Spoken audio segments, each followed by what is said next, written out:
Comment faire des choix quand on est anxieux? Parce que oui, j'étais à la boulangerie Paul il y a quelques années et je devais choisir le sandwich que j'allais manger pour ce midi-là. J'étais avec ma copine à ce moment-là, il y avait 4 personnes dans la queue et je regarde le menu. Je regarde le menu et là je me dis mince, est-ce que je veux ça ou je veux plutôt ça? La queue avance, il y a de moins en moins de monde en face de moi et mon rythme cardiaque s'accélère. Le stress commence à arriver.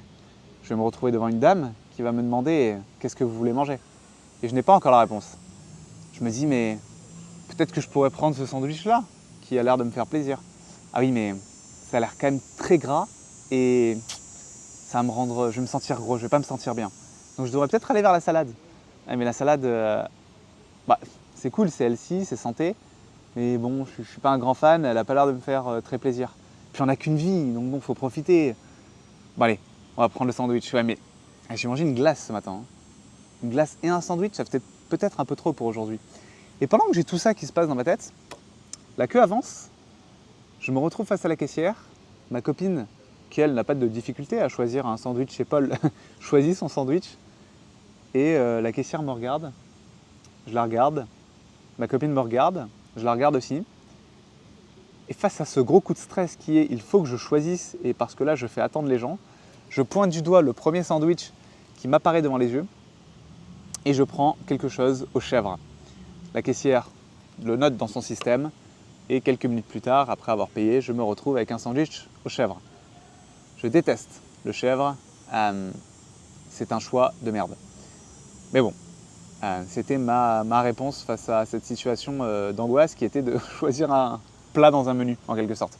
Et ça m'arrive régulièrement, enfin en tout cas ça m'arrivait régulièrement quand j'étais au restaurant, de choisir et de ne pas savoir quoi choisir parce que j'imaginais tous les scénarios liés aux résultats que me donneront ces plats sur mon corps. Donc il y a plein de raisons pour lesquelles j'imagine ces scénarios, j'ai une allergie à l'incertitude, et puis des croyances que j'ai, des croyances que si je mange un peu trop de sucre, ça ne sera pas bon pour ma santé. Bref, j'ai tous ces trucs-là qui se mettent en place dans mon cerveau, en tout cas qui se mettaient à l'époque souvent en place dans mon cerveau et qui me gênaient énormément.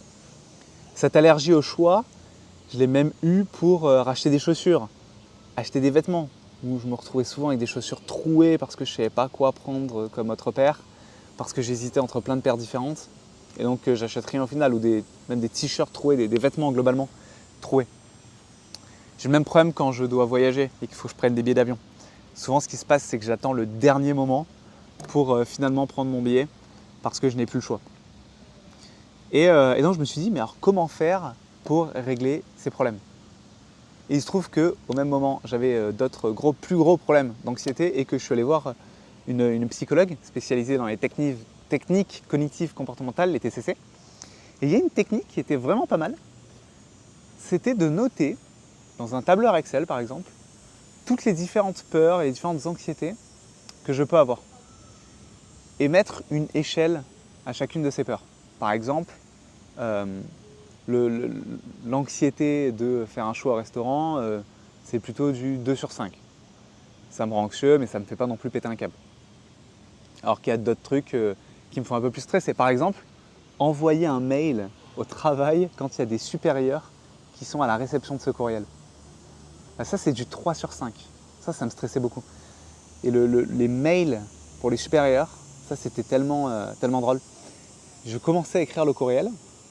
Ensuite, je le mettais dans mes brouillons. Je ne l'envoyais pas. Je reprenais le courriel, j'écrivais encore des lignes.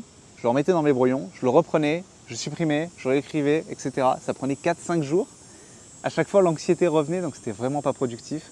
En plus de ça, ça envoyait une mauvaise image de moi parce que je mettais 30 plombes à répondre à des courriels. Et au final, je l'envoyais. Puis après l'avoir envoyé, j'allais re-regarder mon email, j'allais le relire. Puis je me disais, ah mince, j'aurais peut-être pas dû écrire ça parce que j'ai écrit ça, donc ils vont penser que. Donc ça aussi, je l'ai noté dans mon tableur Excel. Et à chacune de ces peurs, je me suis dit, bon allez, je vais essayer de me confronter, de m'exposer à ces peurs. Donc je vais aller au restaurant. Et ce que je vais faire, c'est que je ne vais pas regarder le menu avant les 3 dernières minutes avant que le ou la serveuse arrive.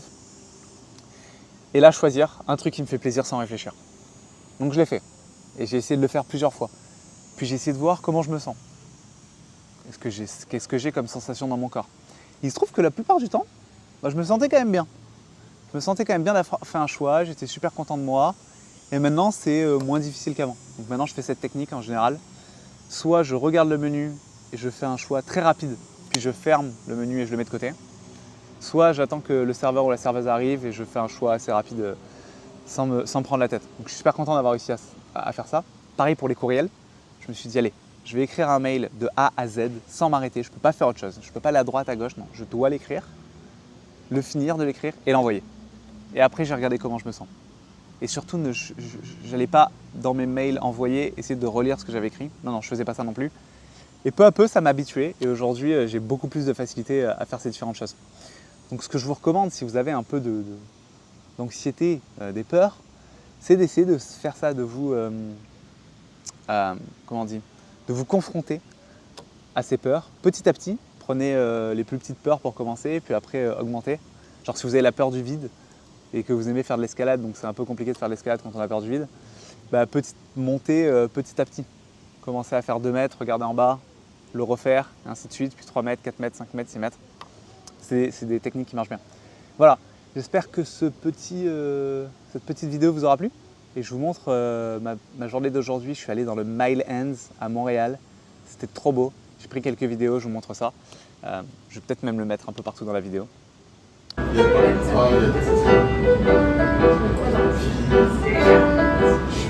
suis pas très...